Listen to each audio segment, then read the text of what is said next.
Ce cours dédié pour l'élévation de l'âme de Claude Shmuel Ben Rachel Mergui, de mémoire bénie. La question de Evan. Alors, en quoi c'est plus grave d'aller avec une goy qu'une juive? De sortir.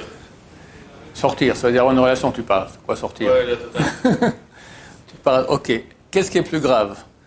Toi, tu dis que c'est la non-juive. D'accord? Une relation sexuelle interdite avec une non-juive ou avec une femme juive. Ou je rajouterais Zeral Batala. D'accord, le Batala, qu'on appelle ça en bon français, semence en vin. Ok. Le Shulchan Aruch, dans le chapitre, si je me souviens bien, 23 de Even Haezer, écrit qu'il n'y a pas de péché plus grave que la semence en vin. Dans toute la Torah. Mais c'est façon de parler. C'est pas précis. Les commentateurs tout de suite écrivent, bien sûr, ils ne prennent pas en considération les relations interdites. Les relations interdites, c'est bien plus grave. Donc, je vais parler maintenant qu'une chose est permise. Tout est interdit. Il faut bien se mettre ça dans le crâne, bien profondément.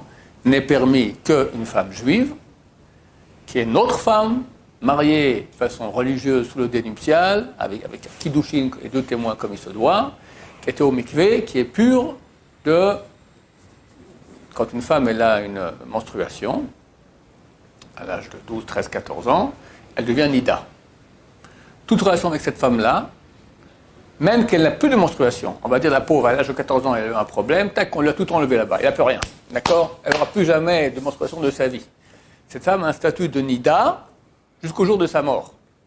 À moins qu'elle fasse un processus de pureté qui est compliqué, qu'on apprend aux jeunes filles avant le mariage, qui finit par le mikvé. Il y a ces 7 jours de propreté, des vérifications internes, machin, beaucoup de choses qu'il faut faire, qui finit par le mikvé. Tant qu'elle n'a pas fait ce processus de purification, cette femme, elle est nida. Une relation avec elle, c'est karet. Karet, c'est retranchement de l'âme. C'est très grave, c'est comme manger à Kippour. Ou comme manger un bon pain, un bon croissant le soir de Pessah. D'accord? Ça, c'est karet. C'est très grave. Maïmonide dit, il n'y a pas de vengeance plus grave que cela. Il y a plus grave que cela. Shabbat, c'est plus grave, par exemple. Parce que c'est aussi puni par la peine capitale à l'époque du temple. Quelqu'un qui mange à Kippour, ou qui mange du Hametz à Pessah, il n'y a pas de peine capitale là-dedans.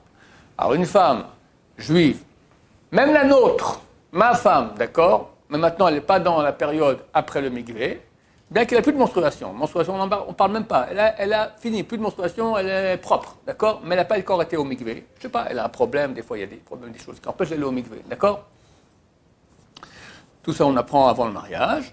Tant que cette femme n'a pas été au mikvé, la relation avec elle est sanctionnée par le karet. C'est très grave. Donc, lorsque Shulchan Aruch dit que semence en main, c'est le plus grave de tous les péchés, ce n'est pas tout à fait précis. Je vais commencer à expliquer comme ça, je crois que j'avais dit, mais je ne viens pas lire maintenant qu'est-ce qui est permis. N'est permis, pour que ce soit bien clair, on va parler des différents degrés des choses interdites. Mais il ne faut pas dire le Rav Shah, il a dit c'est permis, d'accord? Le moins grave, il est permis. Il est interdit, tout est interdit, Gamarno. Tout ce qui est permis, sa femme, juive, mariée religieusement, quand elle est dans la période de pureté, elle a été au mikvé. Ok? Voilà. Tout le reste, wallo. Un point tel que même un contact physique, pas la relation, qui est plus que poli, est interdit par la Torah. C'est écrit dans la Torah, lot ekrevu legalot erva. Vous ne vous rapprochez pas de la erva. Erva, c'est la relation elle-même. Rapprochement, l'otikrevu, même le rapprochement, tout ce qui a de caractère sensuel, d'accord, plus que poli, interdit de la Torah, comme manger du porc. Avec toute femme, à part notre femme conjuguée dans les périodes où elle est permise. Donc tout est interdit. Maintenant, qu'est-ce qui est plus grave? Alors j'expliquais maintenant le karet. Donc toute femme juive, vu qu'elle n'a pas été au mikvé, elle est karet. Il y en a qui disent, c'est bien ça, mais je vais dire ma copine d'elle au mikvé. Comme ça, ça sera moins grave. Ça ne sera pas permis. Ça sera effectivement moins grave. Mais on interdit de faire cela. C'est le Rav Yosef qui a écrit ça au nom du Rashbash, ou du Ribash, un grand rabbin du Moyen-Âge, qui dit que si on autorise aux femmes d'aller au mikvé avant le mariage, ça va être comme aujourd'hui, la bamboula. D'accord? Donc, vu qu'on ne veut pas de bamboula, on ne veut pas qu'il y ait de la débauche sexuelle dans le peuple d'Israël, on interdit d'aller au mikvé. Ah, tu as une relation avec elle, et tu auras une relation karet et ça te sera les pieds. D'accord? Karet exprès. Tu aurais pu éviter si elle va au mikvé, Qu'arrête, tant pis pour toi, vu que tu fais l'interdit, ben on t'envoie tout l'interdit à fond et ça te fera les pieds. C'est ça la logique des choses. Ça, c'est une femme qui est juive. Une femme qui est non juive. D'après le sens simple, si c'est un mariage où tu vis avec elle, c'est interdit de la Torah. Si c'est passager, de toute façon, une fois par-ci, une fois par-là, d'accord, de temps en temps, et on change de partenaire comme ça se fait, alors c'est interdit des rabbanan. C'est moins grave que la femme juive. Mais il y a un grand mais avec un grand M. Le Zohar HaKadosh. Le Zohar HaKadosh à Kabbalah dit c'est bien pire que la femme juive qui est Nida. Parce que là, tu fais rentrer l'organe le plus sain que tu as chez toi, c'est l'organe sexuel, parce qu'il donne la vie. C'est extrêmement sain. Et tu le fais rentrer dans Sitra Achra, le côté négatif de la Touma. Et ça fait des dégâts terribles, terribles, terribles. Donc il n'y a pas de solution, mon cher ami. C'est comme si tu me dis, qu'est-ce qui est préférable, d'enlever l'estomac ou d'enlever les poumons? Dans tous les cas, hein, tu ne peux pas vivre comme ça. D'accord? Donc, ni ça, ni ça. Et la semence en vin, c'est moins grave que la relation elle-même, avec la Goya ou avec la Juive, mais comme je te dis, Shulchan Aruch dit, c'est le péché le plus grave du monde. Donc qu'est-ce qu'on fait? On se marie. Il fallait penser à cette solution. Mais c'est pas si simple que ça, parce que Shulchan Aruch dit qu'il faut se marier à l'âge de 18 ans. C'est une Mishnah qui dit cela. Ben Shona Esrel et Choupa. Et c'est marqué que Dieu attend jusqu'à 20 ans. À 20 ans, il maudit la personne qui n'est pas mariée. Or, on voit aujourd'hui que peu de gens se marient à 20 ans. Et même nous, chez les Shiva, on ne dira pas aux gens, je peux me marier. Je dirais non. Mais j'ai 23 ans bientôt. Bah tant pis, mon cher ami. Pourquoi? Parce qu'aujourd'hui, les gens, ils n'ont pas de maturité. Que faire? D'accord? Au niveau physique, dès l'âge de 13, 14, 15 ans, ils sont déjà capables de se marier techniquement, physiquement. D'accord? Il y a les glandes, je ne sais plus quelles glandes, enfin, dans les testicules. Hein? La testostérone. Enfin, dans les testicules, déjà, il peut déjà amener des enfants, donc il y a déjà des besoins physiques. Mais dans la tête, il a 2 ans, le gosse, d'accord? Il y en a 40 ans, tu as encore 2 ans. Il y a des gens qu'on voit très bien que s'ils se marient tels qu'ils sont maintenant, ça part en cacahuète. Ça ne tiendra pas. D'ailleurs, il n'y a qu'à faire un petit mouvement de 90 degrés sur la gauche et un autre 180 après sur la droite, d'accord? Tu vois qu'il n'y a que des divorces, problème de Shambaï. De quoi ça vient? Des gens qui ne sont pas matures. Ils ne savent pas se retenir, ils ne savent pas se taire, ils ne savent pas accepter, ils ne savent pas encaisser, ils ne savent pas être responsables. Toute leur vie, c'est... ils se marient, alors ça reste comme ça ne marche plus au mariage. D'accord? Donc il faut venir à l'Yeshiva, commencer à bosser, à apprendre à se lever le matin, à maîtriser ses nerfs, à maîtriser son Yetzerara, et tu deviens opérationnel mariage, tu te maries, ouais, le plus rapidement possible. Bezrat Hashem. Ça, c'est la bonne solution. Sinon, retiens-toi. Et ce sont les péchés les plus graves de toute la Torah. C'est pas clair, parce que 99% ou 100% des souffrances dans le monde proviennent de ces péchés-là. On s'amuse quand on est jeune, puis après toute la vie on paye les factures, sans parler de l'enfer après, etc. Et des Gilgoulim, on revient pour réparer. Hashem Ishmor, Hashem Ishmor. Tu vois bien que le Sahara, dans le monde aujourd'hui, le Sahara, il sait qu'il n'a plus beaucoup de temps à vivre. Quelques semaines, Bezrat Hashem, ou quelques mois, grand maximum. Donc, il va pousser l'humanité entière, spécialement le peuple juif, à rentrer dans les pires des péchés. Parce qu'il doit gagner encore plus, c'est son job, d'accord, nous faire du mal. Alors, il nous envoie faire quoi? C'est quoi son job? Tu vois que tout le monde va courir, acheter des croissants à Pessah? Bon, pas tellement. Tout le monde dit, à Kippour, allez, on va faire un méchoui? Bon, pas tellement. Qu'est-ce qu'on va faire? La débandade, c'est au niveau sexuel, dévot-sexuel. La débandade. Je crois qu'on est comme à l'époque du déluge. D'accord? Avant le déluge, c'était parti en cacahuète complètement, et Dieu a amené le déluge. On est à la même époque. Heureusement qu'il y a quelques bons juifs dans le monde qui se retiennent, même à Paris. Il y a des gens qui vont écrire de Paris qui se disent, j'ai réussi à faire total Shmirat Enaim. C'est de ne pas avoir de femmes non pudiques, toujours, total. On appelle ça un magicien. D'accord? À Paris, je ne sais pas comment il fait, mais il y en a. Ah, c'est pire en Israël. Hein? C'est pire en Israël. Écoute, je veux dire, moi j'habite Israël, mais je fais attention où je vais.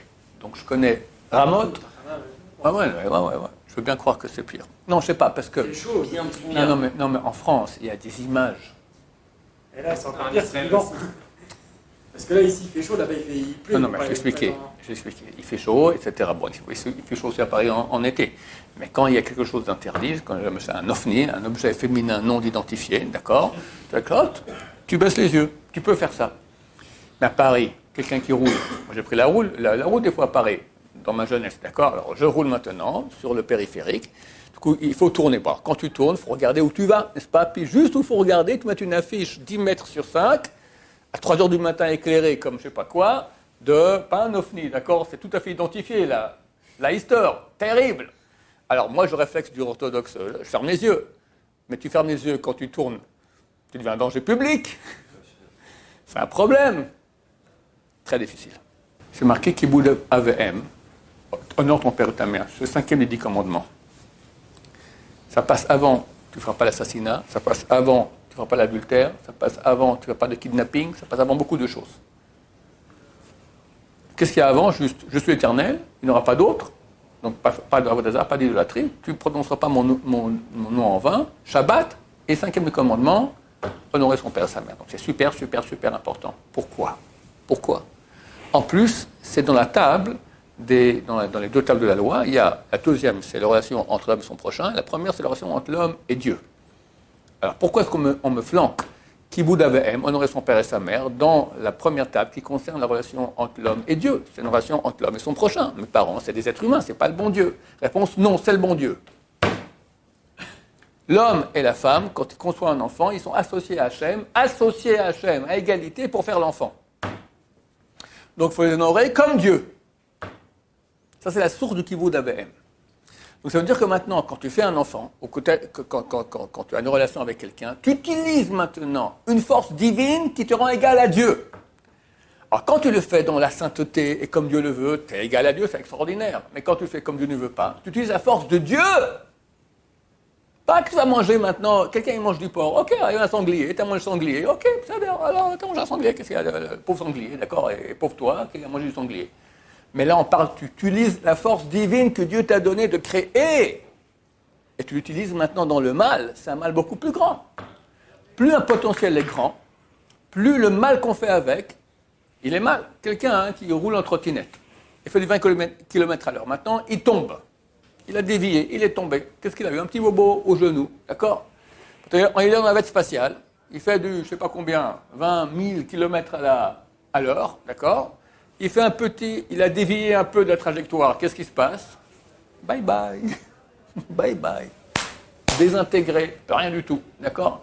Dans la navette spatiale. Manger du porc, c'est grave, mais c'est une trottinette. Jouer avec les relations sexuelles, c'est la navette spatiale. Et ça, c'est l'exemple que je donne. La réalité, elle est bien plus grande. Tu joues avec Dieu. La force divine qui te rend égal à Dieu. S'il y a une chose qui est plus grave que ça, regarde que le Sahara, il s'attaque sur ça, que sur ça. Un temps, il y avait un Sahara d'être communiste. Un temps, il y avait un Sahara d'être sioniste athée. Un temps, il y avait un Sahara, qu'est-ce que j'en sais, moi, autre chose. Mais aujourd'hui, il n'y a que ça, que ça, que ça. Pourquoi? Comme ça? Parce que le mal, il sait très bien que ses jours sont comptés, donc il met maintenant toute sa puissance là-dedans. C'est des bons juifs comme vous qui tombent dans le panneau. Il faut se battre, c'est très dur, très dur. Mais c'est ça qui gagne tout. Je vous l'ai dit, je répète et je vérifie, pour être bien certain, il y a 1 ou 2 jours, d'accord, c'est Rashi, sur la Gemara, Kiddushin, page 39b, écrit, celui qui se retient de faire un péché sexuel, tu n'as pas de mérite plus grand dans toute la Torah. Pas de mérite plus grand.